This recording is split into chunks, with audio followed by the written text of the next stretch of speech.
Anake Sukon Salin apa? Pun. Iki wong arep sowan pakne gedhe getas ki engko nek nyandang nganggo sok kaya biasane ki sok ngisinake. Lampun kuwatir, Pakne. Wingi niku wis tak kei dhuwit, tak kon tumbas klambi sing apik-apik le kowe kuwi. Kathok, sarung. Pacise tak kon tuku sing anyar. Piye? Pecis. Apa? Ya ampun, wong bedhege ra jamak-jamak. Pecis, Pakne, pecis. Pecis. Oh ya. Heeh. Napa? Klomong napa? Kathok Levis ngene to. Ya ampun. Pecis. Oh, ya. Pecis. Pecis. Nah. Anake diundang, Mbak. Anake Kenapa? diundang. Ah tak omongi to engko tak. Nggih. Wah. Enak le.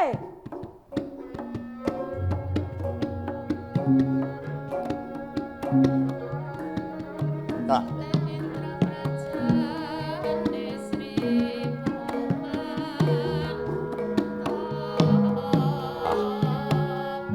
iki kowe dina iki tak terke nang gone Pakmu Gedhing Getas. Tegese kowe tak ngangerke nang kono.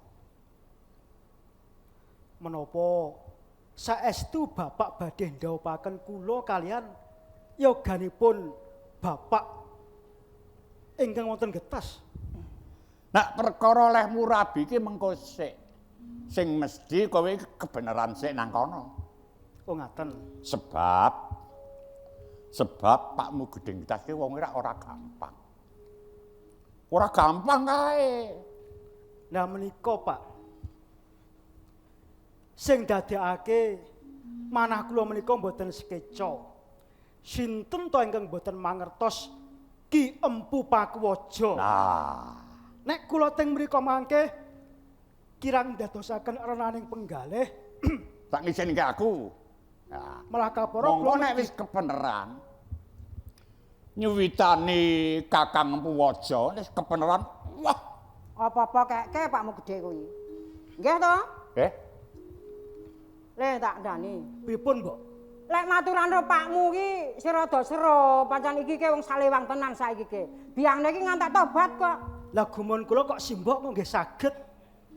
ngladeni bapak yang sampun kados ngaten menika. Ayo pancen anane iki ya tak openi sak matine to Le, ya rek piye jolke. Nun. Kepiye? Niku lho, anak lanang niku le makile ning bapakne Gedhe Pakuwaja niku napa-napa niku teko teng mriku niku manut. Le, manut terpamu gedhe. Ning simbok mboten negake lho. Ya ora. Ora bakal tega biangmu keke lho. Engko arep mangkat rono, nggih 2000-an. Ki malah kae wis tak gawa kabeh le aja kuwatir. Nek aku sing seneng ki ngene. Iki sing seneng ngene. Pripun? Iki nek njero anake iki wis neng getas to. Nggih. Nang omah ki ra mengkene aku karo kowe. Anjur? Loh. Ora aku yang biyen kae. Gara omong. Kaya biyen kae. Arep omong wis ora kongang kok ngopo to Pakne iki? Le, Pak Kula ki malah isin kok. Kula malah isin menawi bapak kados ngaten menika. Nek diwuri tangga teparo to, Pak. Jiwit-jiwitan barang. Wong pakmu ki ngopo to gaweane ming lara mungkrah mungkru asam uwat wae kaya. Ya saiki Lah nggih, mangkat gak saiki wae. Saiki ngene. Sandanganmu wis ditata urung? Sampun, Mbok, sampun. Sing anyar tak kon wingi kae wis tuku to. Inggih, Ya, Mbok. ditata.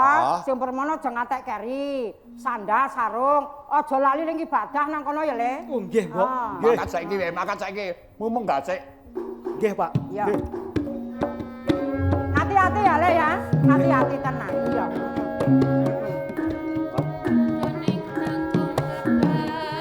Ya ayo terake kono. Iki cerake wong loro.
Aku lan kowe iki kon nyambut gawe ana daleme iki Pakuwaja. Ning tak rasak-rasake kuwi aku ya rada was lan kuwatir. Sebabe ngene Di. Wong mungkon lungguh turu mangan nganggur. Lanjut kepiye? Aku dhewe ya pegewo kan. Mergo kebutuhane aku lan sampean kabeh dicukupi. Gaweane mbing klintang-klintong, mbing ora ana tujuane. Awake dhewe kira aku juga dadi kedhong ki pekewo karo kowe, Kang. Lah iya. Saben dinane ki Pakuwaja ki yo karo awake dhewe ora. Mbok awake dhewe njaluk apa wis dituruti. Aku pekewo nang kene ya. Ya kabeh ngono nganggo pikiran sing kaya ngono kuwi bener. Ya aku percaya nek Ki Pakuwaja kuwi wong berbudi, bawa laksana utawa tresna marang sepadaning urip. Nadyan to awak dhewe nganggur ning entuk dawuh diblonjo kanggo nyukupi rumah tanggane dhewe ning piye iki? Piye iki? Ayo kedhoke upamane kan di Pakuwaja karo peparing jan ewah tenan kan. Mergo aja kuwi to. Awake dhewe nek gaweane iki jan padha karo ibarate wong wah ya kepiye to? Arep nampa matur nuwun ketok awake dhewe ora nyambet gawe. Iya. Ning ora ditampa awake dhewe buta. Kuwi to, Kang. Kok Ki Pakuwaja. Nggih. Neng ngomong apa? Mboten. niku mboten ngrumaosi utawi raos dhateng ngomong Pak Waja. Ya. Mboten Ki. Mboten badhe wani. Nggih, kula menika namung sami gegejenggang kali Kakang menika nggih. Amargi saking tresnanipun panjenengan dhateng kula kaliyan Kakang menika kados sampun. Nek le tresno mergo kowe kabeh do prasetya karaku ora apa-apa. Nek ngrenengi sing ala, Mboten nggih, mboten. Ngeten iki. Nggih kula raos menika ngaten. Wong jenenge kula lan adik kula Tilang rak mungkon nganggur. Ya. Turu mangan kok diblonjo. Lah niki raos kula nu kirang mentala. Jalarane ngeten. Nek wong urip di orang nganggur kok diblonjo niku njet pripun mengke? Kula ngertos. Lodang bilang, Nggih. Kula Ki. kowe kabeh ora usah bingung. Pancen sakwise Kanjeng Sunan katon ing Ampel Gading nalika semono utusan kapurih muteri pusaka piandel ing Ampel Gading iki ora gampang. Nggih. Iki nganggo proses sing suwe. Merga apa? Sabu inten piandel Ampel Gading pusaka ingkang gegirisi. Mula hati-hati sak pelis kowe kabeh muteri duwung iki pancen tak singit. Nggih. Tak singitke udakara selapan dina. Tak suwunke marang Gusti men tambah kuncara ing Ampel Gading. Nggih. Mula Bodang bilang Kula Ki. wis tekan didi wancine. Kowe kabeh tak utus ana ing Ampel Gading. Ngaturake pusaka iki. Nggih. Oh, nggih, nggih. Ngaturake pusaka. Iki sing sayektine, iki sing puteran. Oh, nggih. Mudeng Nggih. aja nganti kliru. Nggih. Iki sayektine, iki puteran. Lodang kowe nggawa sing sayektine. Nggih. Nggih. Sekar-sekar Bilang. Sri Aja lali. Iki sing puteran. Oh, nggih, nggih. Aja pati-pati bali yen burung ketemu karo panjenengan Sunan Katon. Meneng mengatakan kula nyun pamit Ki.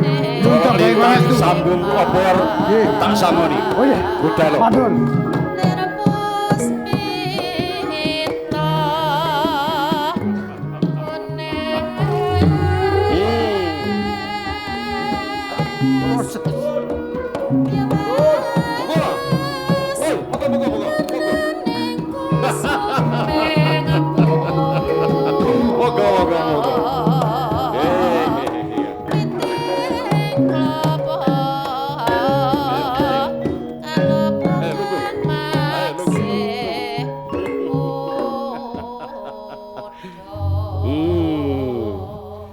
Kakang Suratejo. Nggih, aniki mbok wedok. Proses pirang iki. Ijeh acek. Niki anak kula Situwung. Sapa? Entuk. Situwung. Tuwung. Nggih. Iki Joko Tuwung. Nggih. Tambah gede, tambah jelonet, tambah ganteng. Iki sing tak gadang-gadang calon dadi mantuku. Piye-piye? Kabare piye Kakang Suratejo? Pokoke sing mesti niku paringi kawilujengan. Ya. Ya. Perkara rezeki niku wis dijatah karo sing gawe urip. Iya bener. Iya Kakang Suratejo iya. Lah kula sowan niki netepi dawuhe Kakang Pakuwaja. Iya, Adi Surotejo iya. Anak kula si Tuwung tak pasrahke sampean wiwit dina iki borong. Ngono ta? Ya teko mangsa bodho apa pasrah bongkokan to Ya, Pak. aku ngomong. Piye? Ngeten nggih nyuwun ngapunten. Iya, Mbak Surotejo iya. Niki pernah nek teng mriki niku nggih mangsa bodho. Mangke jenengane nggula mentah kali anak kula. Amargi napa to jenenge cah desa. Nggih, nek gedene ngoten gedene pikirane niku ora isih bocah. Nek gedhe jenggorong tok ngoten niku lho. Tinar buka kanggo keluarga Adi Surotejo. Nggih. Tinar buka Nggih. ora bakal tak bedak-bedake antarane iki tuwung ponakanku utawa anak-anakku ora bakal tak bedak-bedake. Nah, njur saiki Adi Surotejo apa ya ming amasrahke tuwung kon nyantrik ana ing getas kene apa ana liyane? Dawe Kakang biyen iki rak jarene nek wis cukup diwasa, arep dipek mantu. Ngoten niku. Aku lho ya ming teko monggo barang. Kaya eling temen sampean ki. Ijeh eling lho urung pati Allah ya. Lah nggih wong niki rina wengi niku sing deling-eling niku lek arek ndadekake mantan iki kok. Iya Kakak Adi Surotejo. Nggih. Aku isih eling banget. Biyen awake dhewe wis nate prastya ijek nom-nome biyen. Ayo di sok nek ana rejaning jaman nek adewe wis padha rabi, nek sampeyan duwe anak wedok, aku duwe anak lanang dijodhokake. Pisan-pisan. Saiki kelakon tenan. Ya. Ora kleru to omonge bapakmu to. Nggih, kula pitados kok, Pak. Ya. Jawa Tuwung. Nggih, kula, Pak. Nang getas kene anane ming kaya ngene. Suasanane ya ming nang gunung kaya ngene. Beda kaya Josari. Gitu. Nang getas kene anane watu karo ya kira-kira kerasan apa ora? Nggih. Kula pitados dhateng Bapak Pakuwaja. Kula pitados bilih Bapak Pakuwaja pupun apa dene Bapak Surotejo menika saestu anggenipun menggalihaken dhateng ingkang putrapun Tuwung. Oh, iya.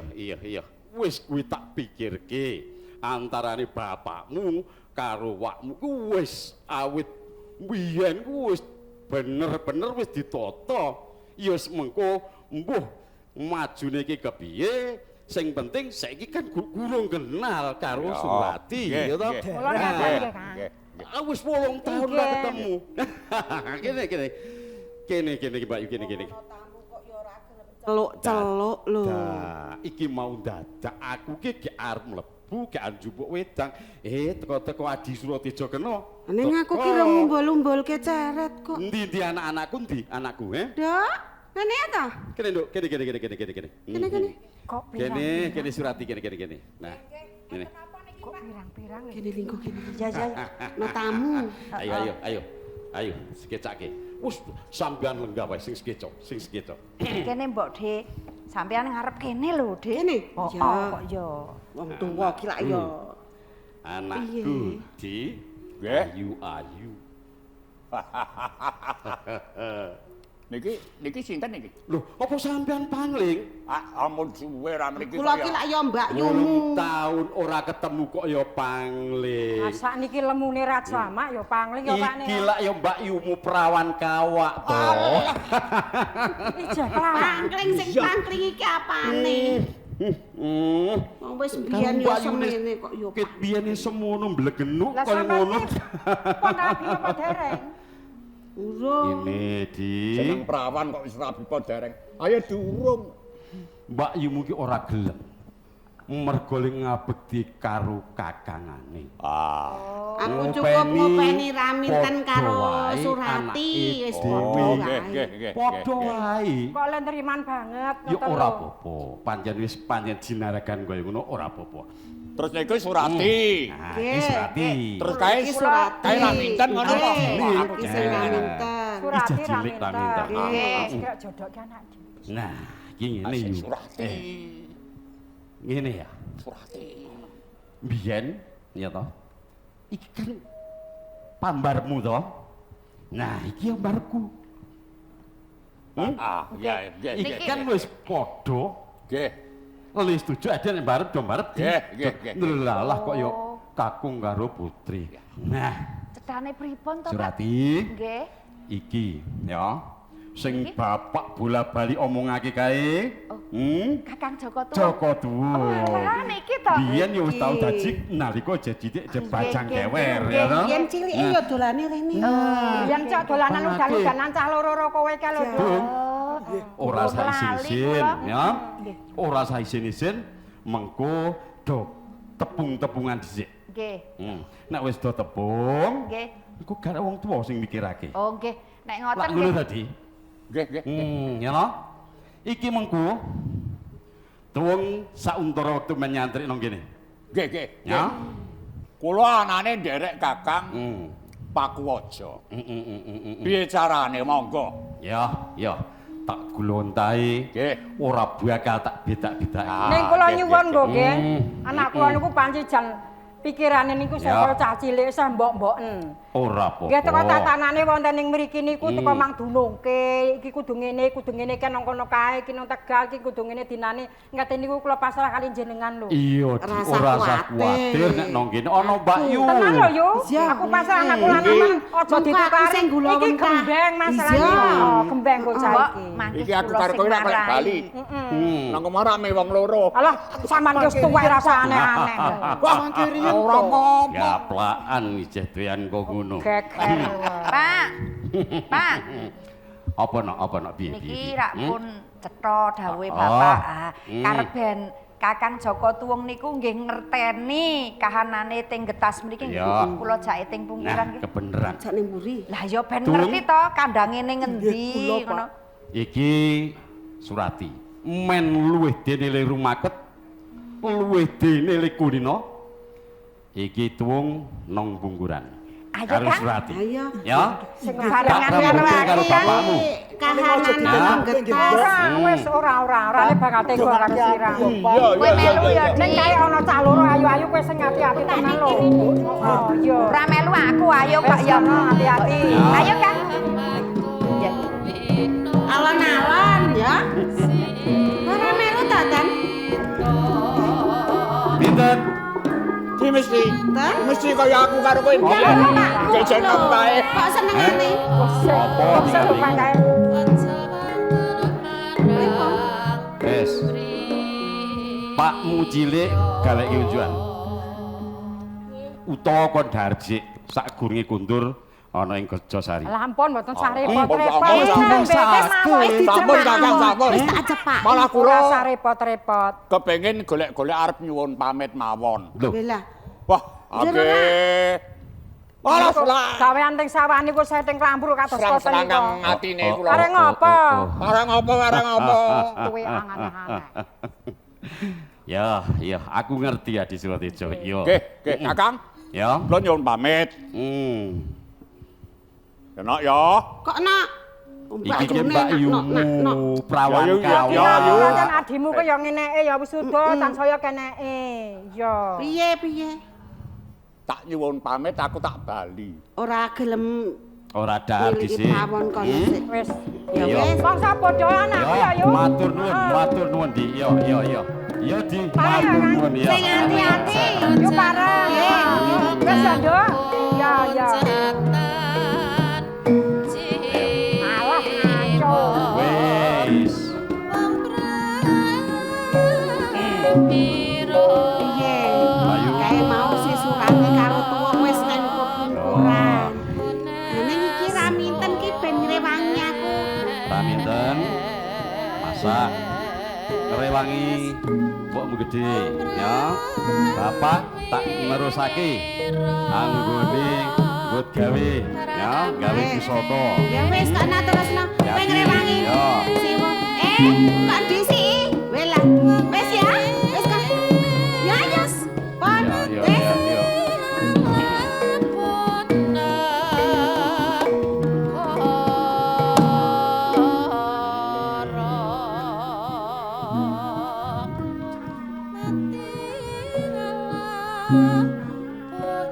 Yandel ampel gading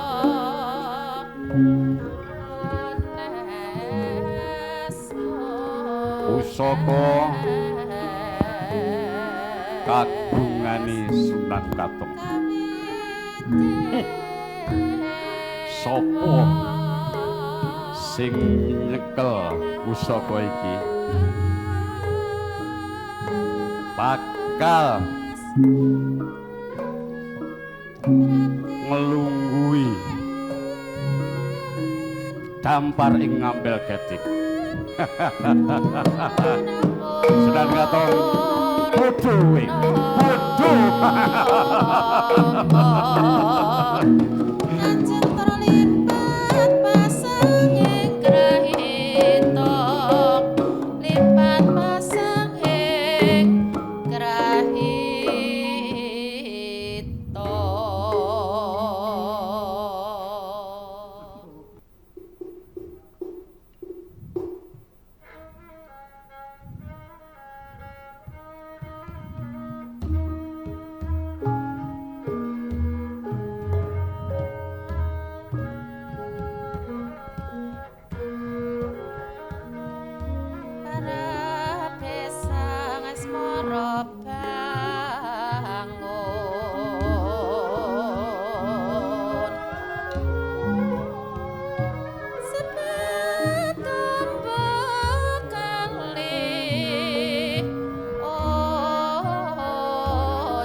sungkem kula kunjuk Kanjeng.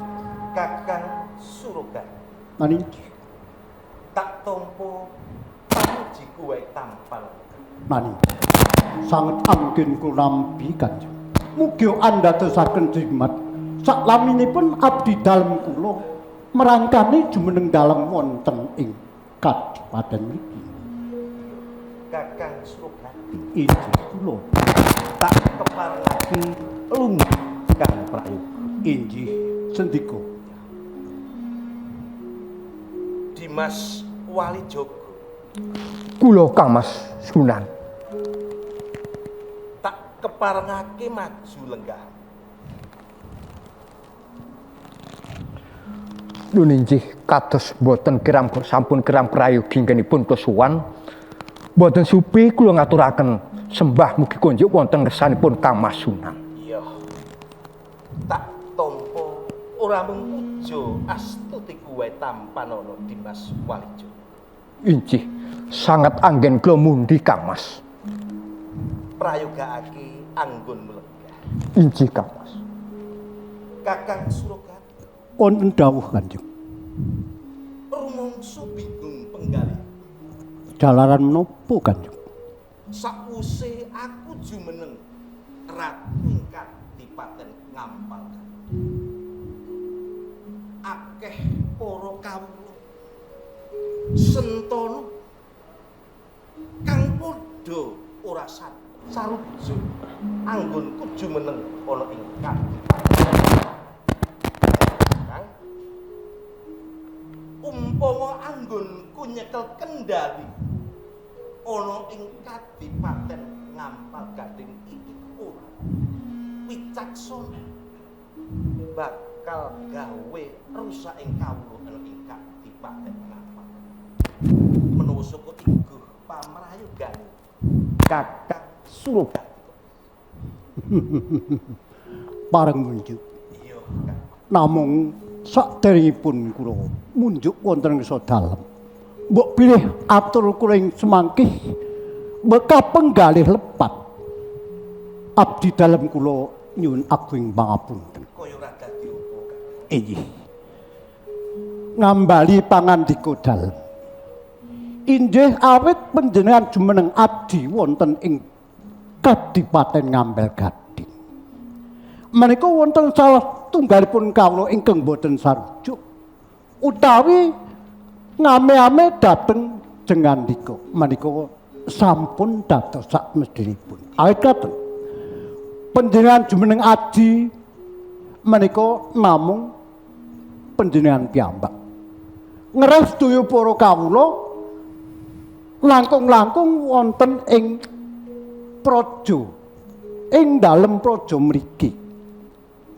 Kakang Surogan. Injih, mila. Mil. Wektu dina iki Injih. aku kepingin kondo marang kowe lan kowe Dimas Walijogo. Injih.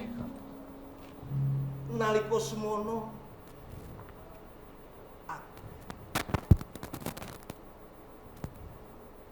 dandakake pusaka ana ing desa Ngetas. Mitrakaken pusaka wonten ing Ngetas. Injih, injih. Pusaka mau sabu inten. Mulane Kakang wis sawetara suwi durung ana kabul kausan. Nyuwun pangapunten sadherengipun. Geneo panjenengan dalem kagungan penggalih ingkang kados mekaten menika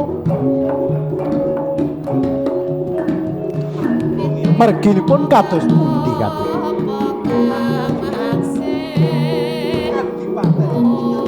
Wasra Kanjeng.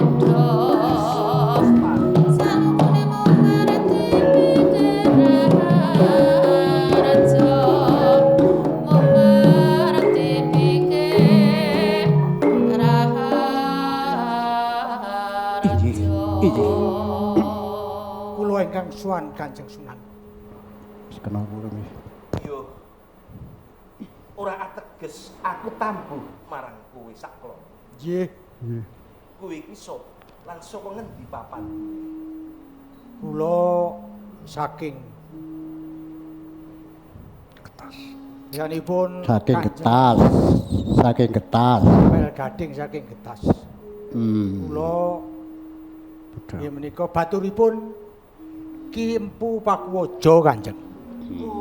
Menika semanten ugi kula nggih. Nggih, rewanipun Pakuwaja. Pakuwaja nggih. Teng nggih. Banjur duwe wigati apa kowe sowan ana ing Kadipaten Ngampal Gading? Inggih. Nuwun sewu sakderengipun kula ngaturaken sungkem kunjuk langkung rumiyin mugi katampi Kanjeng Sunan. Iya, tak tampa ramung pujo astuti kowe tampano. Inggih. Semanten ugi kula Kanjeng. Kula nggih ngaturaken sugeng pangabekti punjuk wonten. Sapa kang dadi aramu? Kula Lodang. Kula Dilang. Oh, Lodang. Nggih. Lawan. Nggih.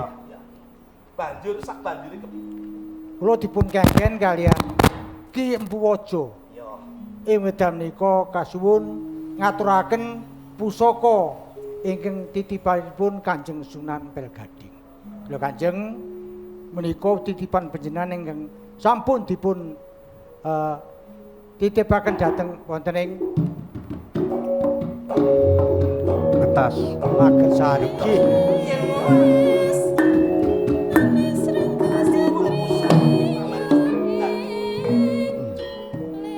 Menika ingkang tulen. Samesnipun ingkang menika. Ingkang pira menika Kanjeng. Lan menika ingkang tunggalipun Kanjeng.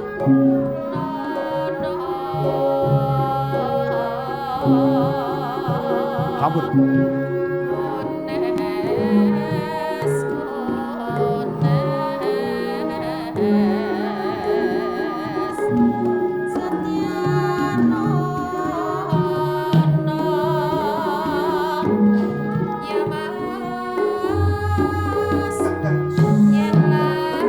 Nggih kula Kanjeng Sunan.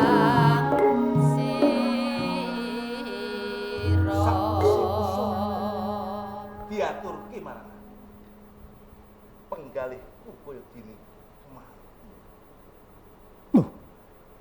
Sebabipun napa Kanjeng? Ya. Iki ngene Kang. Wis ora dadi boyo. Rening iki wis dadi anteping atiku. Inggih. Mula. Lodang lan kowe pilah. Nggih, Nggih kula. Aku nedho nrimo banget marang kowe sak. Nggih, Kanjeng. Mula kowe bakal tak paring kekucah. Anggonmu nyuwunake pusaka loro cacahe ngersani. Matur nuwun kan. Matur nuwun Kanjeng. Kowe bakal tak wisuda dadi prajurit ana ing Matur nuwun ketampa pemindahan Kanjeng.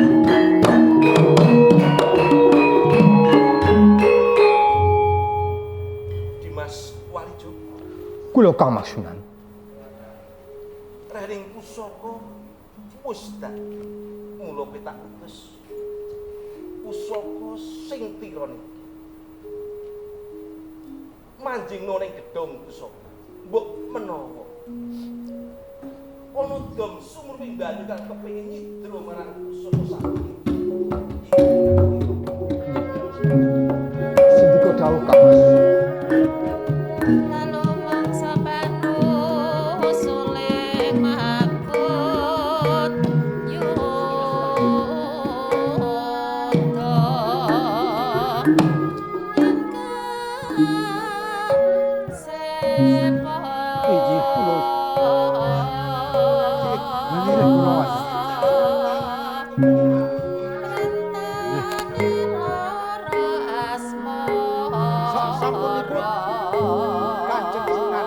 Paring dawuh dhateng kula lan adik kula kawisuda dados prajurit wonten ing Empel Gading.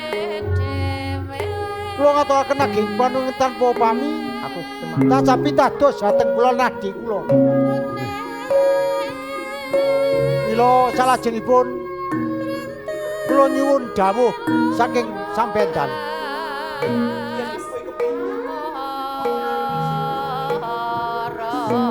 Nggih. Nggih.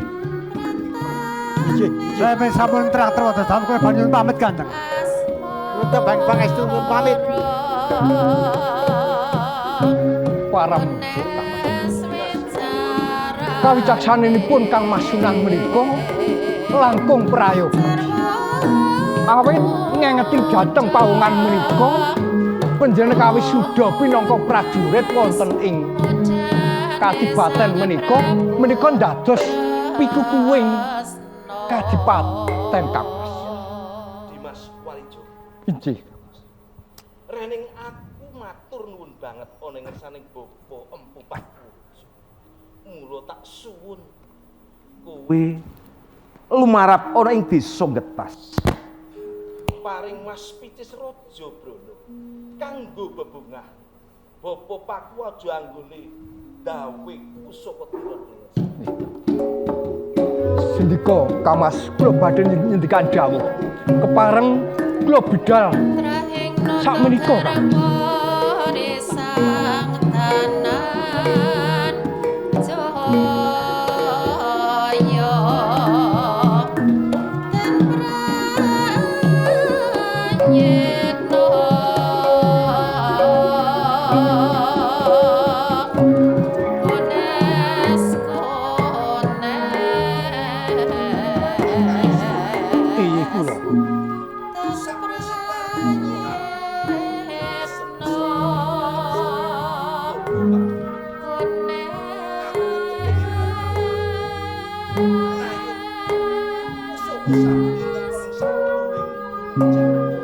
Lajeng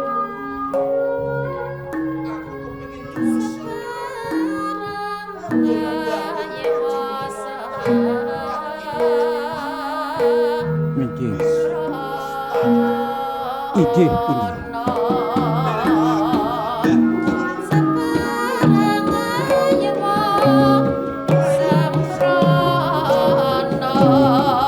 Semonggo kula dherekaken kan.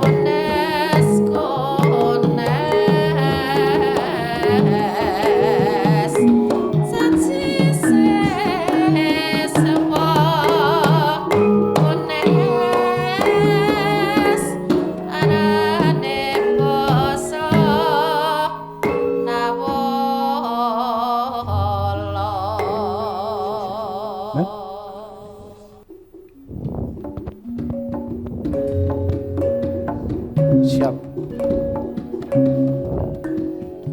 Ujung jari balung rondo ningkang lopo minangka saya titati osada saya titati osada.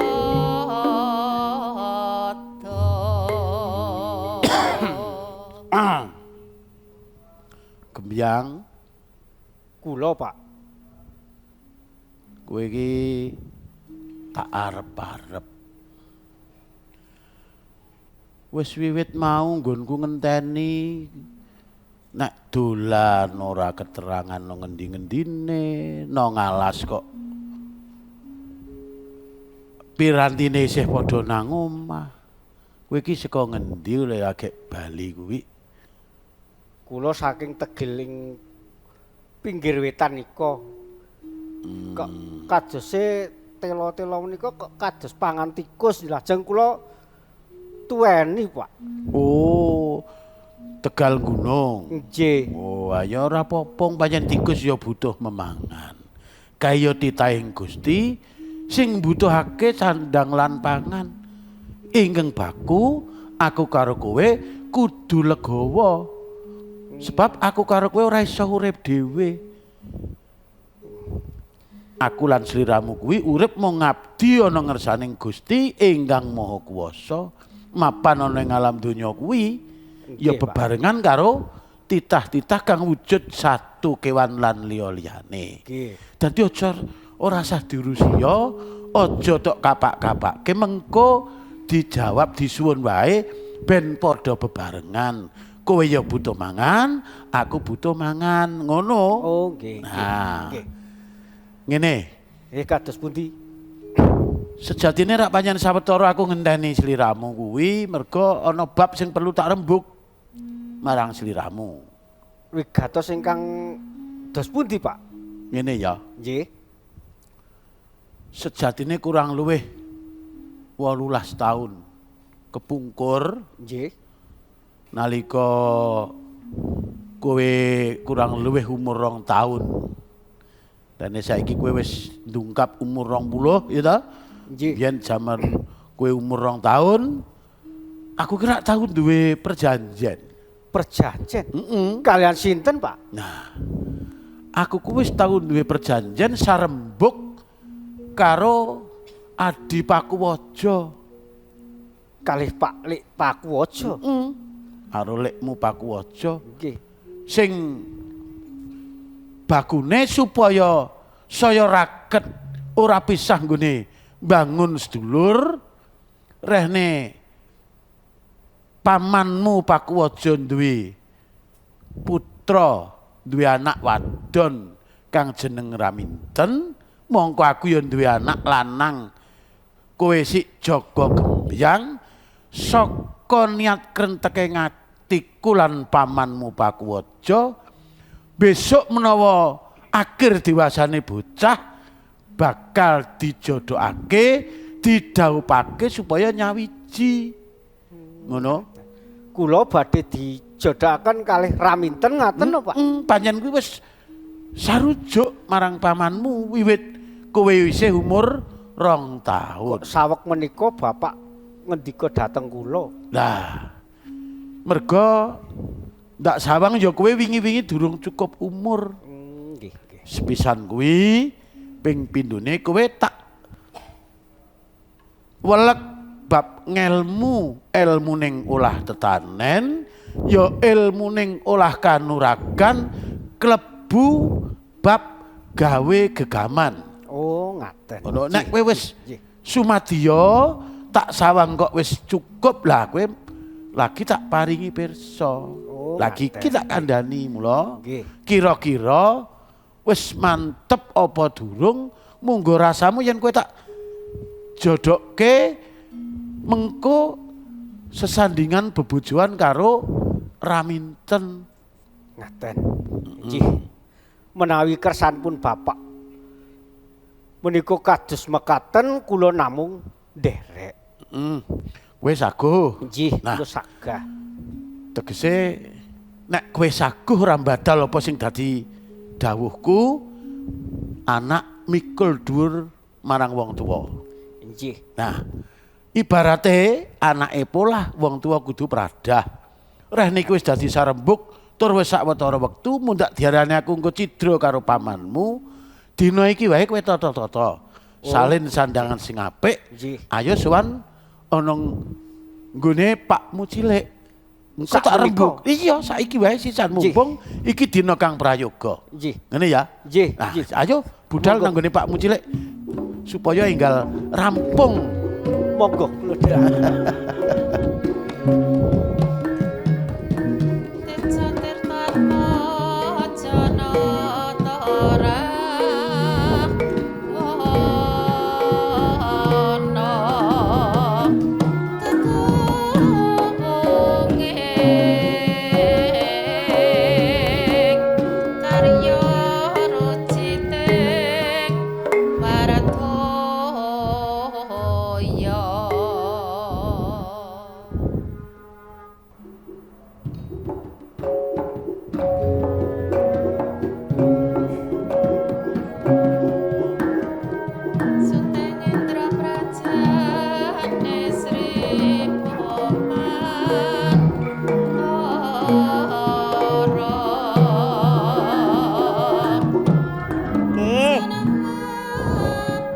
Wis tekan alas ya Kang.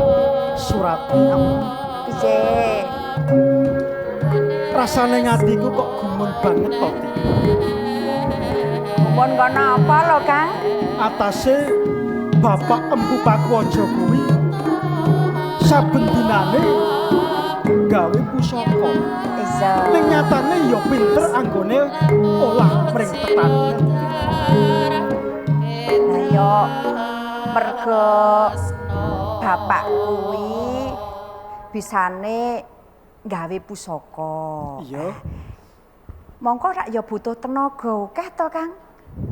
Yen to ora nenandur mengko sing gawe ngrumati para tenaga kuwi, para rewang-rewang kuwi rak ya bingung. Oh, amarga yen to wong gaweke pusaka kuwi ya ora saben dina lah. Kae lho Kang, sesuk nek kowe kok kepengin nenandur kae dipaculi kae lho ngisor gunung kae. Kae lho. Kae tegalane bapak kabeh. Sing sisih kiwa kae to, Ti? Katon ijo raya-raya kae. Lah ya ning alon-alon nek munggah kono kae dalane lunyu. Ngono kuwi nek nganti kepleset nglinding, aku bingung to le nulungi. Umpama aku kepleset rak ya mesti kowe ra negakake to, Ten. Ayo arep ora tega mosok aku arep ning ngisore. Ayo aku melu lara to, Kang. Adate. Piye-piye? Adate saben anggonku rewang karo Bapak Pakuwaja, mande kae lho. Pesi kang kanggo pusaka kae. Yen wis wayah sore, sliramu sing mijeti aku. Ya mesti karo tak gaweke kopi. Mongko kuwi kramenanku. Lah ya wis nganggo tela goreng. Lah kuwi. Ngono kuwi. Nalika ana anane ning getas kene ya kuwi kok. Nalika isih ana ing Argosari, nalika semono, saben esuk aku tansah dicawisi karo simbok, ya tela sing dibakar iku mau. Nek ning kene jagung sing dibakar. Jagung manis kae ya, Ten. Ya iya kok ya, Kang. Semantep tenan to. Dadi bojoku, mengko gaweanmu kuwi macul, ya ngarit, ya mandi wesi. Kebone bapak ya pirang-pirang lho. Ten, piye? Sak tenane, sak wenahing pagawean ana ing getas kene, akeh sing aku durung mangerteni. Ya mengko tak duduhi. Wis nek karo aku ki aja kuwatir. Ning ya janji lho, Kakang Joko Tuwong iki lho, tresnane mung kanggo aku. Ten, piye? Umpama kok ten to, Surati aku ki kok ten. Antarane Surati karo Raminten ki sok-sok blawur e. Ngene iki rak ya marake cubriya to aku. Durung-durung kok malah wis nyebut adikku lho. Ya aja dadi atimu ya, Di. Surati bojoku sing banget tak tresnani. Joko Tuwong wis mapan ana ing getas kene. Tegese wis mantep rasane atiku. Malah kapara wis tinali mawa prastya suci. Senajan to mung dijodokke ning rak ya pancen wis mestine to, Kang. Iya, Ten. Aku pitaya karo Bapak. Pegan nek tanten-tanten wae kok ya aku kok sengit to suwe-suwe lho, Kakang Joko Tuwong ki lho. Surati. Ya aja dadi atimu ya, Di. Mana aku ora diseneng-senengke, aku megah karo Kakang Joko Tuwong kok ya. Lah Bapak Surateja nalika isih ana ing Surawangsan biyen kae putrane ki Empu Pakuwaja iki loro. Sing barep kuwi Surati, sing ragil Raminten. Lah ya pancen kaceke ya mung sedhela. Mbah mbiyen ki kok simbok ki kok wong aku lagi lahir wae kok wis meteng meneh ngono lho. Lah nalika semar simbok ki omong nyebut Raminten wae. Ya aja bolan baleni to. Aku nek kleru rak ya rasane gelo. Aku kepengin ngerti sepira gedine katresnanmu to, Kakang. Surati. Rasane atinipun Kakang iki wis mantep kok, Di.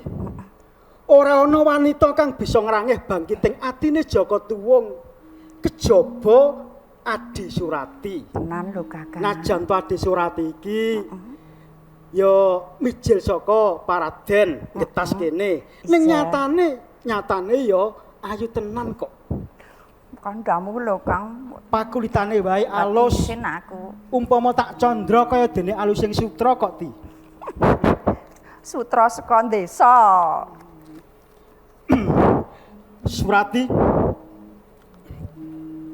Sliramu persasat melati suci kang anggung mekar telenging atiku, Di. Aku tresna karo kowe. Tresnaku ora bisa tak gambarake ya mung rinumpaka sakjroning kekidunganku iki ya, Di. Buktine lho, Kakang. Sing kandha dudu latiku. nanging osik ing batinku Ti. Mula coba to rasakno apa kang sinempen jroning atiku iki ya Ti. Iya Kakang. Gegaraning wong akrami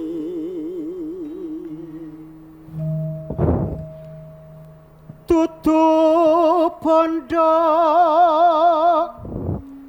tuturupa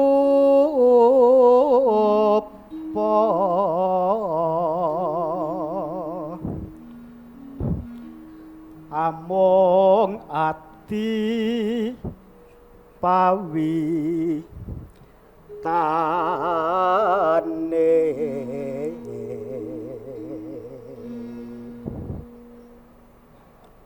luput pisan bener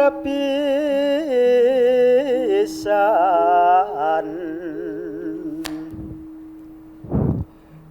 yen gampang luwih gampang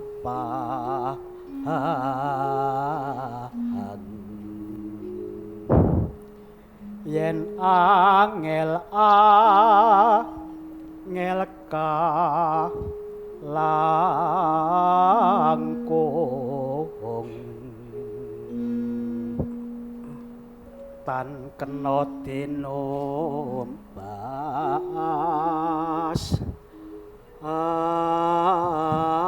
arato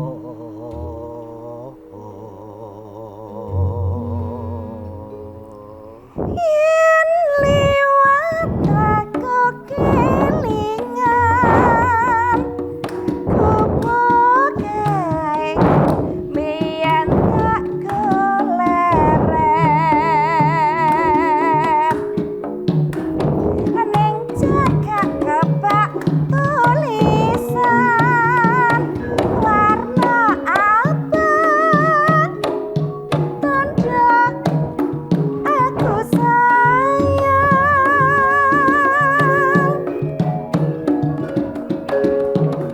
jenenge gubuk asmara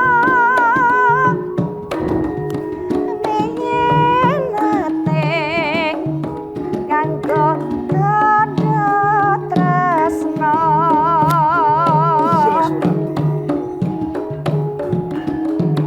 tanpa bental tanpa kloso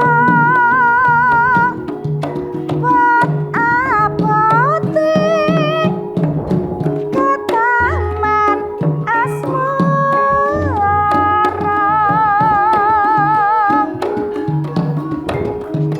kupo kae nyimpen wati awipit biyen tong meko saiki pun kakang percaya Surati. kupo kae kebak crita awayah wengi nganti kaget rina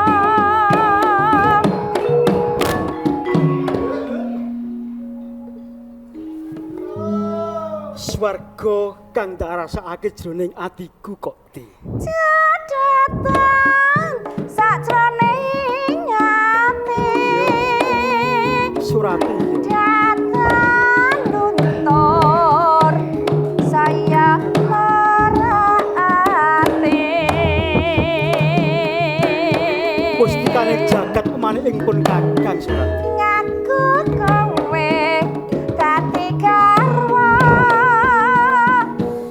merga leren ing kupok asmara Kang Surati. gedene tresnaku wis ora bisa tak gambarke maneh. Mula aku wis ora sronto besok kapan enggal-enggal didhawuhke kelawan Kakang Jaka Tuwa. Surati iya. Muga-muga wae anggone sambungan antaranipun Kakang lawan Adi Surati. Iya. Wis dadi kersane Hyang Kang Akara jagat ya Gusti Kang Purbeng dumadi. Yen ngono ayo bebarengan padha bali iki wayahe wis sore to Kang. Ayo. Ayo Kang. Ujung cari balung rondo ning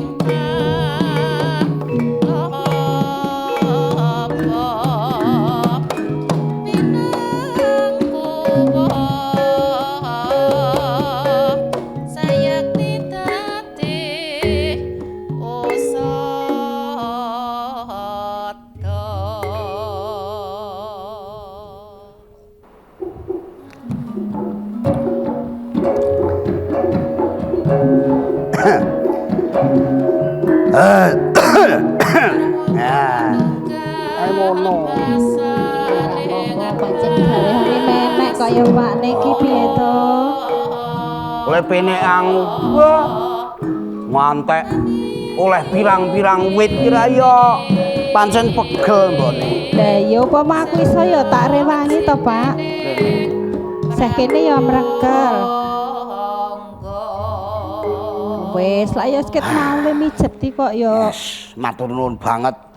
Oh, kowe tak jak urip rekoso ya tetep bekti setya karo aku.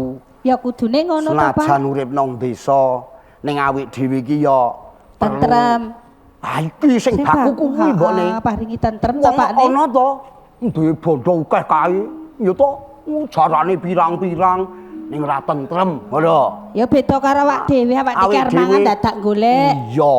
Ning lak tentrem, najan urung duwe anak. Ora apa-apa. Ning aja lali lek nyuwun marang Gusti Rina. Ngono, Pakne. Nyuwun karo Gusti. Kaya ngapa besok awake dhewe dine momongan. Iya, Pakne. Iso neruske aku lek menek aren. Ya nek iso ya ora neruske sampean. Ning njuk ya gawean sing luwih apik ngono lho. Ya wis matur nuwun banget. Ha iki kae sing nang mbumbung sisih kidul kae ana patang wadah mbokne. Akeh sing sak wadah mau wis tak godhog. Oh iya syukur. Ning kayune iki entek. Ya engko aku tak mek kayu. Aku mek kayu. Dadi aku medun deres tak go bali badhek mau aku terus ngasah bendo. Golek kayu supayane mbokne iki ora kecingkrangan nek ngobong kayu. Kae wis tak godhog. Ning mengko delongkas arep tak didol. Ayo sing wis dadi kae. Tak tuku beras wong beras entek to Pak. Yo iki nek nang pasar aku yo tak udu-udu rembug. Heeh kepiye? Wong ya sing surti setiti ngati-ati. Aja dupeh kowe adol gula, rinjing-rinjingan, payu akeh, duwe duit akeh terus lehmu tuku apa-apa teko ngayah ketok kabeh ngomah sing irus ijeh ketok muni wis nono kowe tuku. Ngono kuwi aja sik. Ora Pakne, aku ya setiti kok saiki ki yo golek duit angel. Ngati-ati mbokne. Apa-apa larang saiki Pakne. Apa-apa larang dadi. Lengo ya mundak, gula mundak, apa-apa mundak to. Sing gula pasir ke? Ya aku ya wis ora maju meneh. Ning ya kuwi aku mbeng wanti. Kowe iki sing setiti ngati-ati aja dupi iki gek duwe. Iya Pakne. Nek wong ki kena paribasan muni pungnak-pungna ngono kae ora apik kae mbokne. Apa iya Pakne? Duwe duit akeh terus blonjo ora karuang, mongko samu barang lir mau sing diblonjo ki ora pati migunani lho. Iki lak ya wong-wong aku ya ora. Aja kaya ngono kuwi. Aku ki sing penting-penting wae. Pokoke ya sing sembako gampangane to kuwi sing dituku. Nek ming klambi terus jarit aku ki ora tau. Aku gek krungu iki kok tetembungan kok sembako ki apa? Sembako ki ana beras, gula, teh. Kuwi lho. Ana ngerteni aku ki muni sembako ki ya sing tak linting geudut kae sembako. Aku ayo kuwi. Bayar rada gaul sithik sampean kuwi. Ubo rampe pawon mbok yo ngono. Ya ubo rampe pawon ki lak ya wis werna-werna manto. Heeh. Aku ora maido mbokne. Aku arep ora maido senajan aku lek menek aren ki jempolku sikil. Endi tok jempol sikil ya ora apa-apa kok. Nggo mancat srigen ngantek pedese kaya ngene ora apa-apa. Heeh. badhek kae sing nggih tak tutuki kae, kembang aren kae. Wah, ha iki sing jenengane metu sepisanan ki jenengane kadi. Kadi? Kadi ki metu pisanan kembang aren. Kadi ki anake Lek Karto? Pas. Kuwi ra tanggane awake dhewe sing kidul omah kono. Kok iso padha jenenge? Kuwi kadi ki tetembungan carane ki metu sepisanan. Oh, iya iya. Kembange kok akeh apik banget. Wah, tak tutuki klaten kae. Wah, ya iki sampean pancen pinter kok, Pak ne. Mengko nek wis mambu kembange mau gek tak pencok. Nek pencok kowe iki dedonga nek aku magas kuwi. Aku ya wis melu donga kok ya bedinane kok ya kurang piye to? Nek aku magas aren kae, wektu magas aku ngacok nganggo dina mbokne. Ora angger kuwi. Iya. Ngono men metu gedhe. Ngono. Aku cok men miline banter. Nganggo dina setuwage ngono kae kandhane para pinter kae. Setuwage ki njur metune. Metune gedhe. Heeh. Setuke 9, wage ki 4 ora ampuh to kuwi. Iya. Iki nek perhitungane wong pinter kae, anjur aku to tiru-tiru. Tiru-tiru wong sing pinter-pinter kuwi. Wah, tak pencok wage ndrejes. Ya, toko apik kae. Bumbung tak kok telung ros ki kebak. Gitu. Mula ari kalane nek dong aku leh kunderes kae ki kabutan metu mengko metu akeh dipethuk. Ngono lho. Ya nek sampean ki ngomong kon methuk ya tak pethuk. Lah wong sampean meneng wae. Engko dipethuk. Ya, engko tak pethuk. Dadi entrane kuwi iki ngene, gandeng iki wis wayahe njipuk. Aku tak njipuk badhek. Besok kae genenono. Ya nek karo mbok bali kayu aja lali. Aja nganti wutah lho mbokne. Iya iya. Badhek kae. Karo nyantet kayu ya Pak Ne, kayune entek. Ya wis sing garing-garing. Hati-hati ya Pak Ne. Ya ya. Wis. Ya wis aku tak cocok kae. Wis ngono. Kowe mlebu, aku tak metu.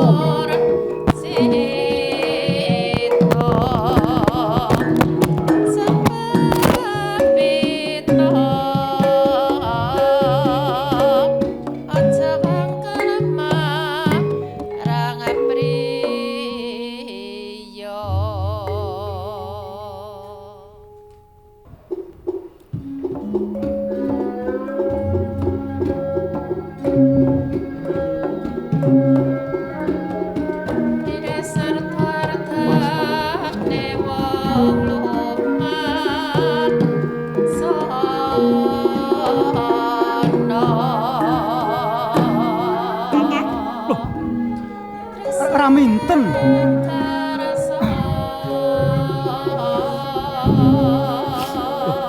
Ngopo ten? Lah kok lingak-linguk? Nang omahe dhewe kok dadak lingak-linguk ki ngopo to? Ora, nek ra ono nek ana bapak ngono lho. Raminten. Lagi wae sliramu bebarengan karo Mbak Yumu Surati. Jarene arep sumusul marang wong-wong kang padha ning sawah. Lah kok wis bali. Lah Surati endi ten? Isene ngalas gaweane durung rampung. Kaki nek nyambut gawe pancen sok klelat-klelet kok, Kakang. Klelat-klelet piye to? Suwi ngono lho, aku maton wis entuk pirang apa kuwi? Sing tak ngerteni ten, kowe menyang sawah ya mesti bebarengan karo Surati.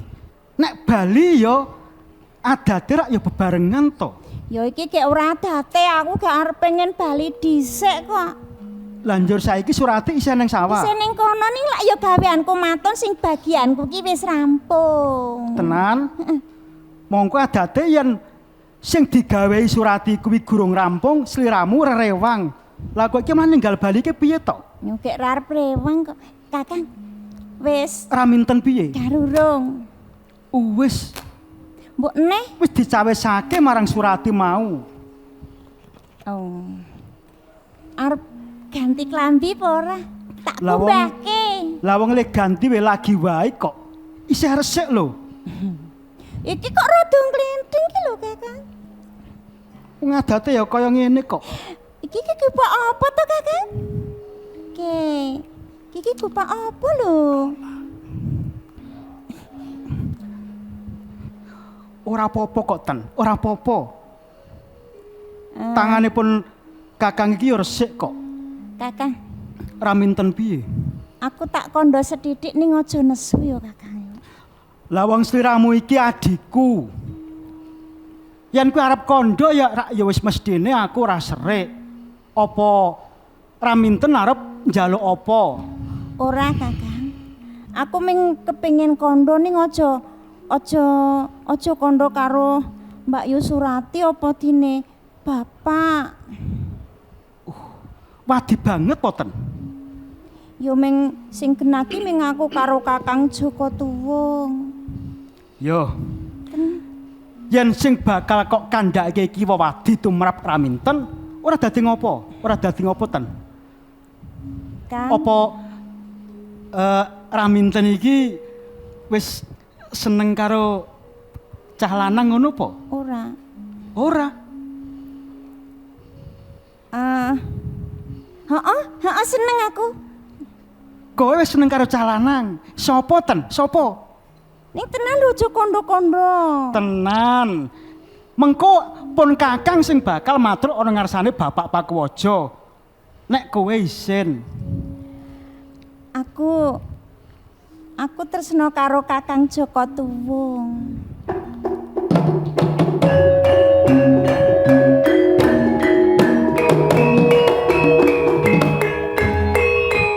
Sik, Ten.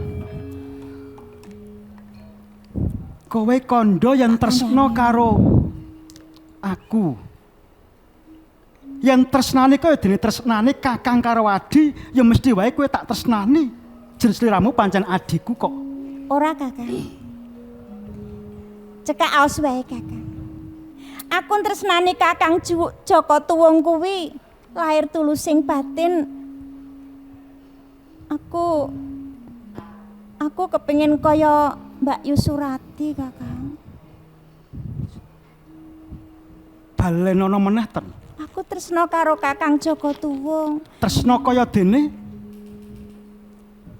sipating kaya dene aku kelawan Mbak Yu Surati. Oh, Kakang. Wis kok pikir? Wis, Kakang. Kakang. Nek saupamane Kakang kuwi teko rasah kondo-kondo ngono wong loro piye, Kakang? Raminten. Aja ya, Ten. Mama. Ten. Nesmu angu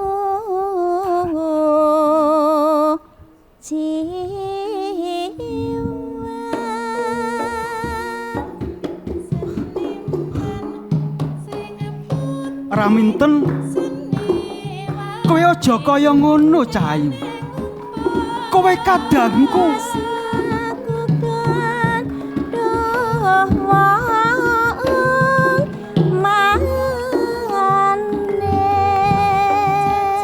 Eling, Ten. Eling. Apa kowe tegel marang Mbak Yumu? Ya mergo kaya ngene iki aku eling karo Kakang. Ten, aja ya, Ten. Ora prayoga. Ora diparengake, Ten. Kuning moya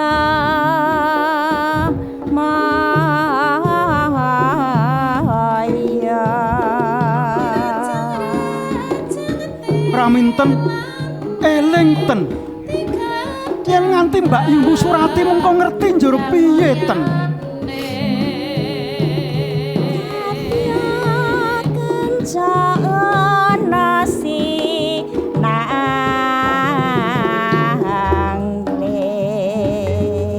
Raminten, Kakang Joko Tuwung. Aja ya, Ten. Aku kepengin ngempek katresnan sedidik wae kanggo aku, Kakang. Ora kepengin oke-oke. Dosa apa sing kudu tak sandang, Ten?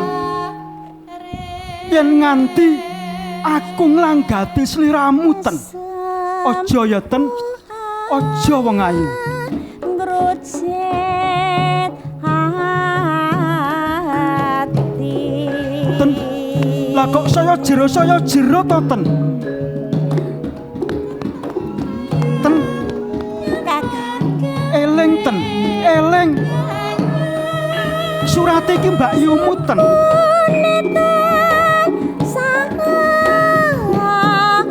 Raminten. Aja ya ten. Ten.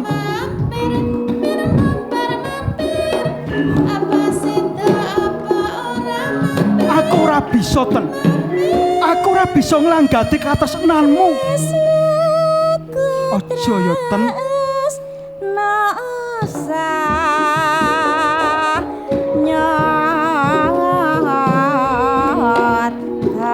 Aja kok jerokke ten. Rasamu aja kok jerokke. Aku iki kakangmu. Aku iki tetimbangane Mbak Yumu Surati ten.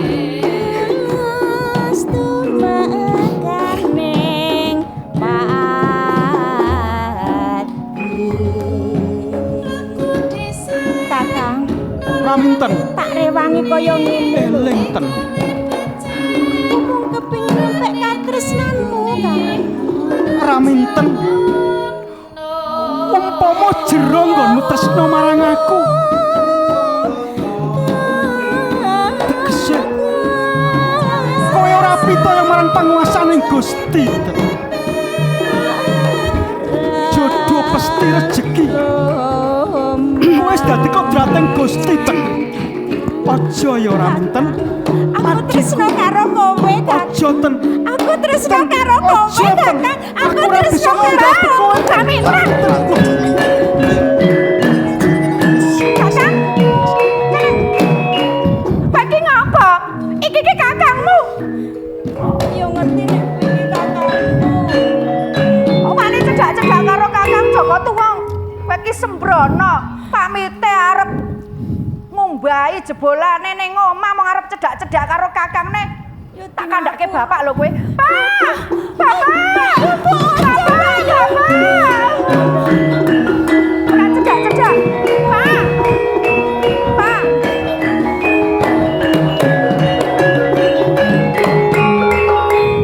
Niki lho, Pak. Raminten lho, Pak. Raminten iki lho, Pak. Raminten ngopo? Ya ini kuwi wayahe bapak turu. Nardo geger, nardo bengak-bengok kae nang latar kono. Pon, niki Raminten niku tumindake niku mboten bener. Apa Raminten? Ngaku.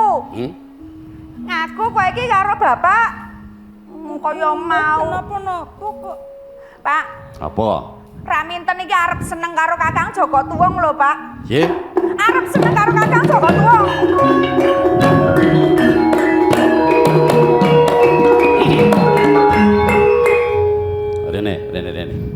Rene. Ana nyedak bapak. Rene Raminten. Balen nono pisan meneh. Kowe seneng karo sapa? Kalih Kakang Joko Tuwong, Pak. Lah, rak tenan to.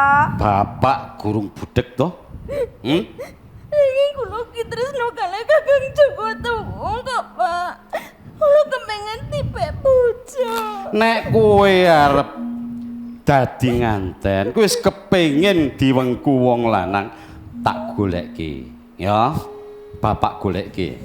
Kae ana sing tukang kendang. Ya. Joko Tuwong kuwi wis dadi pacangane calon kakangmu, dadi bojone Surati. Aja ya, tak goleki. Pak. Nek tresno niku mboten kena dipaksa, Pak. Manut Bapak. Kula tetep tresno kalih Kakang Joko Tuwong kok. Apa? Kula rasane ati kok mboten kepenak nek teng getas niki isih enten Raminten. Nek kowe nekat, Kula tak kesah mawon karo Kakang Joko Tuwong. ora kena lunga. Oh ya, Kang. Kok nek suwe-suwe kowe dicedhaki Raminten terus gek malah Raminten? dumadi. Aku manut kowe Surati. Yo. Bapak pengen krungu pisan meneh. Kowe seneng karo sapa? Aku lho tresno kalih Kakang Joko Tuwong, Pak. Piye? Piye?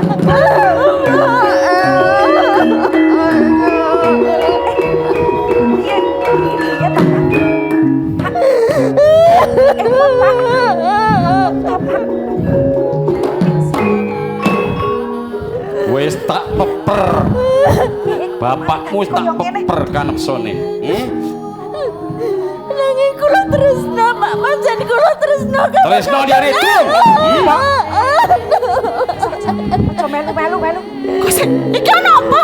Wis minggir. Kosen to. Minggir. Di.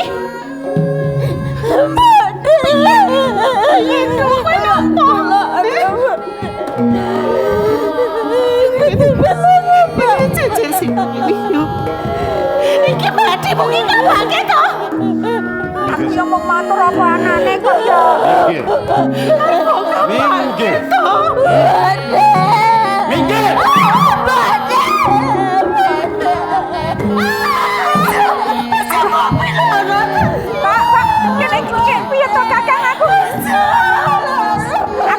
Aku kudu piye? Pak. Ampun, Pak. Ampun toh, Pak. Ampun, Cak. Ampun, Pak. Kakang.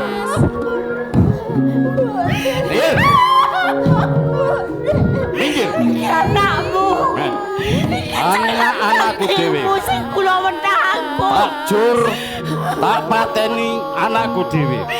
Iki anakmu sing kula wentahku. Kowe ceprol aku sing ngopeni. Oleh-olehane ling kula mentah. Sak kecap dosa kecap karo bapakne. Iki oleh.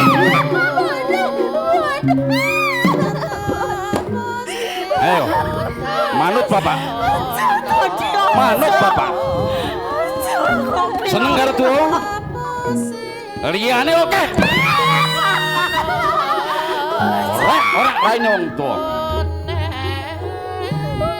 Arep ngopoki lendut raine wong tuwa. Iki panglo entahmu. Manut bapak apa? Isih seneng karo tuwa kowe.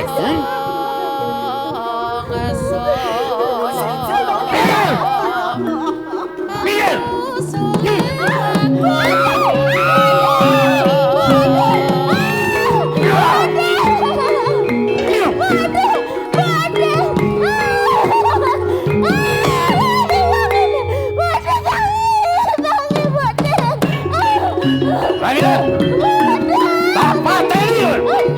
Ayo, aja mlayu. Ayo.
Kakang tuwung ki lak yo ora tresnani aku.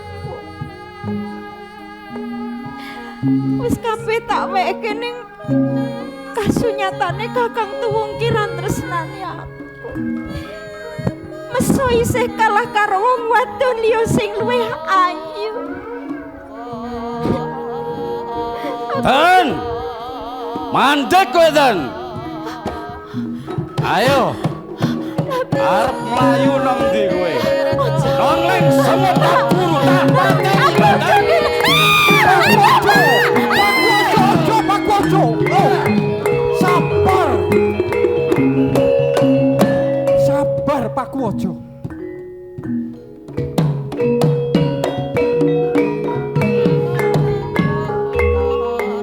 Ya nek ana rembug do dirembug. Kowe malah ngajar marang anakmu. Den Mas Wali Joko. Niki anak-anak kula dhewe. Wis mirang-mirangake wong gerang. Ya wis dadi jamak lumrah. Iya. Nah, dene ora kok ora mirangke keluputan. Kuwi sing dadi tanggung jawab ya wong tuwa. Raminten wis mopoki raine wong tuwa nganggo lendut. Nanging aja kaya mengkono. Tangisine senake, Je. Iki bocah wadon. Nek mbok perwasa wurung tan wurung dadi apa anakmu? Raminten arep ngrebut bojone Mbak Yuni. Kuwi yak kena diareh-areh. Aja nganggo cara kasar mengkono. Pun. Mundur. Luwe Pak Wajo kuwi dadi tetungguling ana desa. Kula serang gugu omongane Darmawan Joko. Kakang Pak Wajo.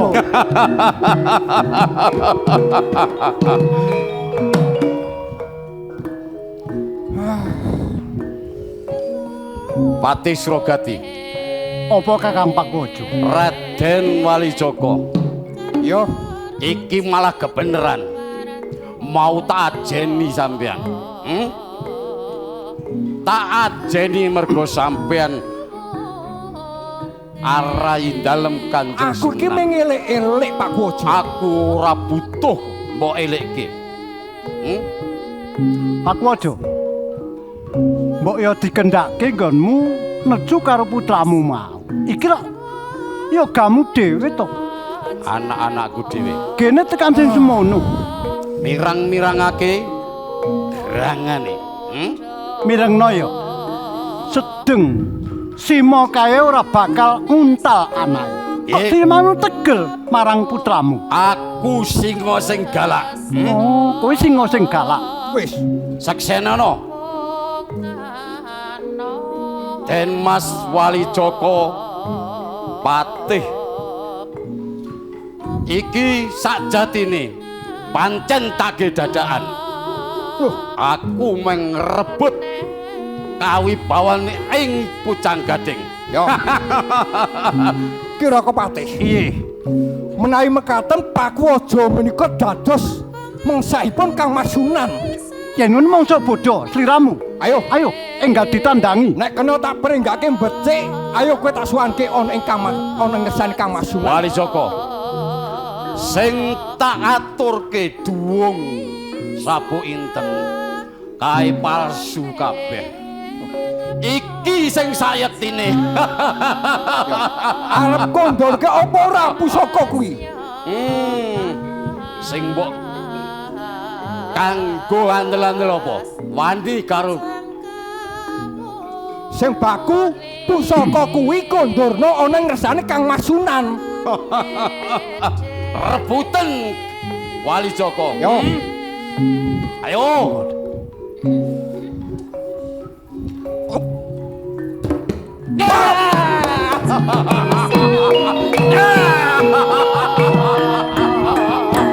Pak Wajo. Dene kowe tegel karo Den Mas Wali Joko. Patih Srogati. Den Mas. Pripun Den Mas Wali Joko? Ora mlayu. Enggal Patih Srogati tak katutke dosane kowe. Hei, dadi atur ngeca dalem.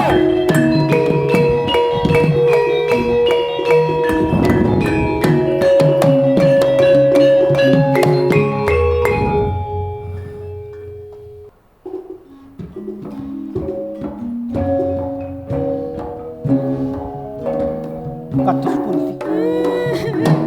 Kaya wis ngaketi bapak. Loh. Kados Abdiraminten. Aja. Mandekten. Raminten. Tak pateni kowe. Kedai kados pundi?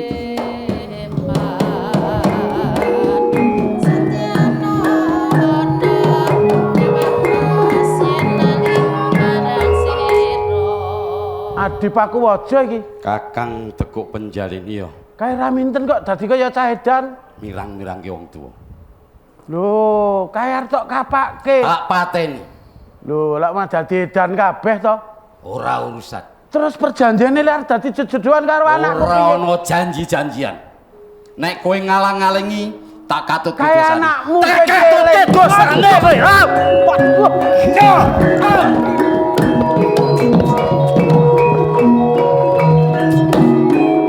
Yo, Raminten, ojo mandek. Mati kowe ten.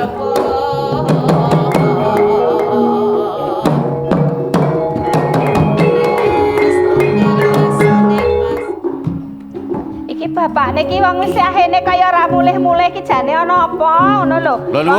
Eling godhog badhek maten. Monggo monggo. Nggih. Monggo ke sana.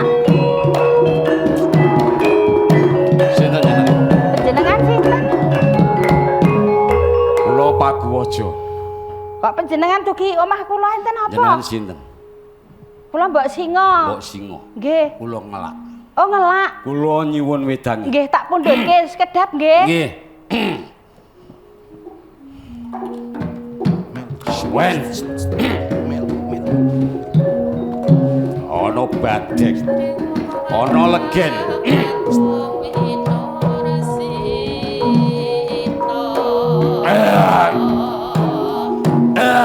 Lho. Iya. Lah wong ngendi? Niki unjukane ki sana. Niki mau kok ora ana. Nika legene isih ora? Lho, Kula wis tek papat. jenengan niku kok pun tak Matur pundhutke nuwun kaya legene. Lho, Matur nuwun.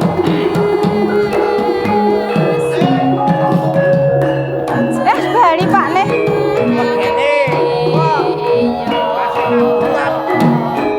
Awon wong lanang bali kok sringate ora genah ana apa? Pak Ne. Apa? Kabeh sing bekakiak kaya ngene.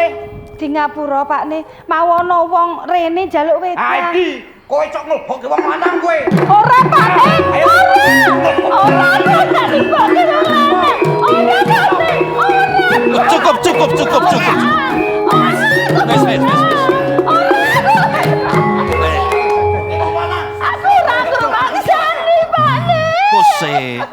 Cukup. Yen ana rembug, padha dirembug. Boten, kula boten sedih.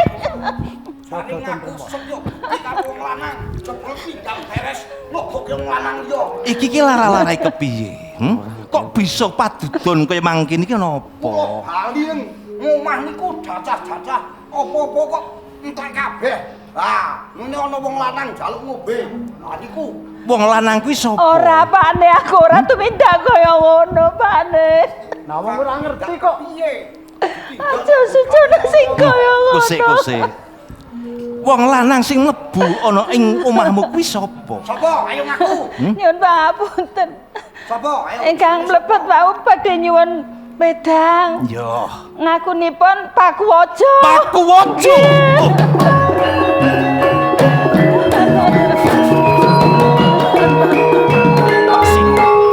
Lan kuwi mbok sih. Nggih. Rening klegen kang diombe dening Pakuwaja wis kok entek. Wis kowe aja padha padudon. Mengko tak ganti ubo rampi sing kanggo tuku klegen. Sesuk wis ora usah menek meneh, kowe nukoni ning desa Pradisa ya. Nggih. Kakang Surogati. Paringi ubo rampi kanggo gantine klegen kang diombe Pakuwaja. Ayo.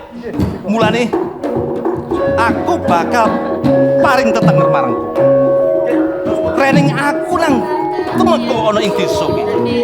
Kowe padha padudon sak geleme dhewe. Nggih. Mula sesuk yen ana rejeng jaman desa iki tak paringi tetenger Singa Padu. Singa Padu. Ayo, padha ngoyak Pakuwaja. Pakuwaja, mandeg Pakuwaja. Pak Ne. Besok dijenengi Singa Padu. Oh, awake dhewe ayo sing Ya wis ngono Pak Ne awak dhewe. Ayo baleni ling Ngapura ya mbokne ya. Ora apa-apa Pak Ne aku di ngapura.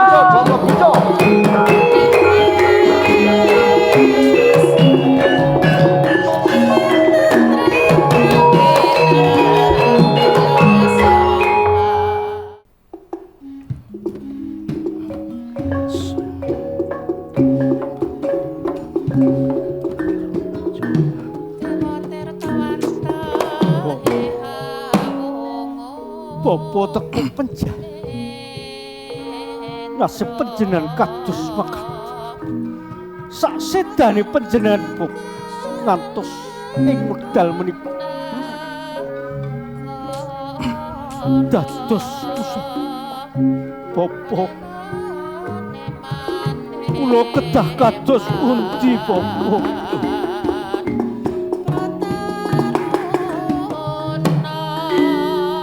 Kisana. Wis banjur sapa? Kowe ning sak tengahing marga tawang-tawang tangis. Injih. Kula pun Joko Gembyang. Gembyang? Injih. Putranipun Bapa ki teko penjara. Putrane Bapa teko penjara. Kok tawang-tawang tangis menapa Gembyang? Menika ngaten kan. Wonten mergi kalih Pak Wajo. Menika kedadosan saking Bapa kula ki teko penjara. Coba. Dadi wong tuamu sedo. Injih. Kedadian pusaka kowe. Naniki. Mulane aku bakal paring tetenger. Pusaka iki tak paringi tetenger teko penjalin.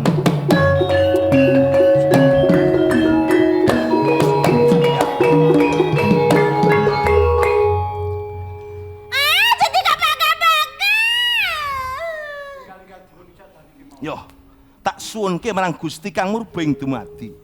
Muga-muga kanthi pusaka teko penjalin iki bisa waluya jati temekaning waluya.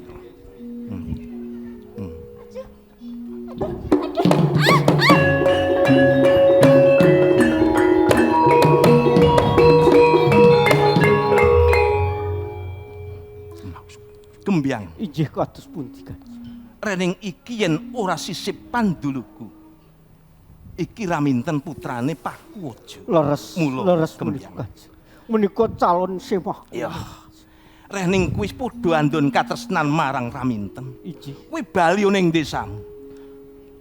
Mengko babagan uba rampe kanggo mahargya tempu ing penganten aku sing tanggung jawab. Injih.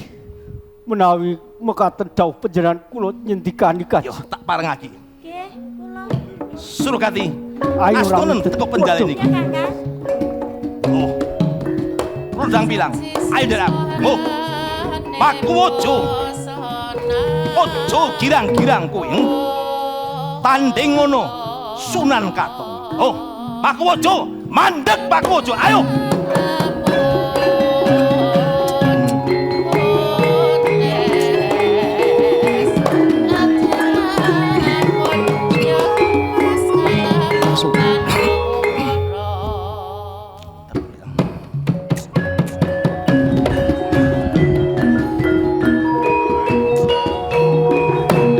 Sunan Katong lantip panggraitamu. Ayo bujungen Pakuwaja. Pakuwaja, mandeg Pakuwaja.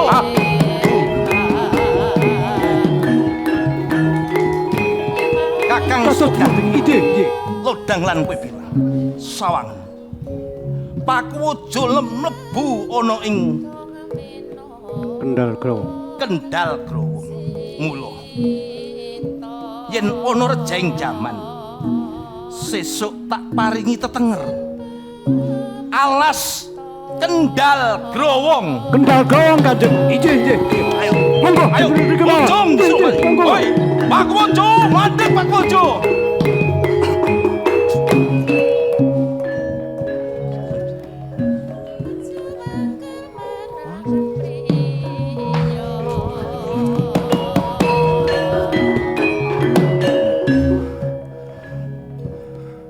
Sunan Katong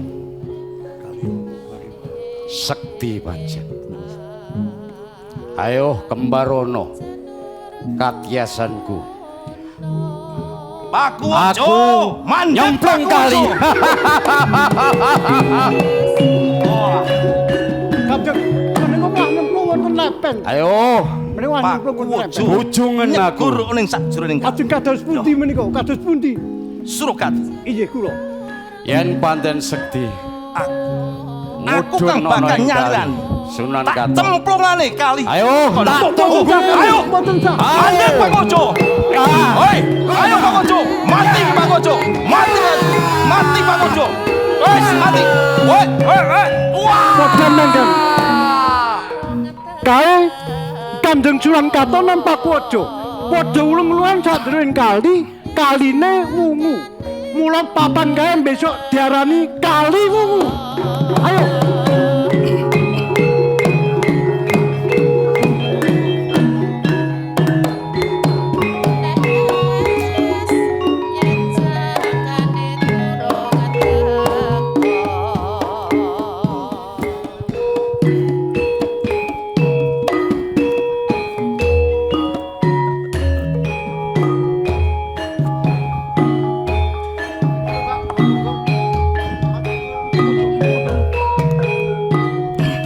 Semanten mekaten keteprak merbabu budaya sang kecamatan Ngablak agenipun sos supangalipur wonten ing ketoprak Temanggungan nuwun.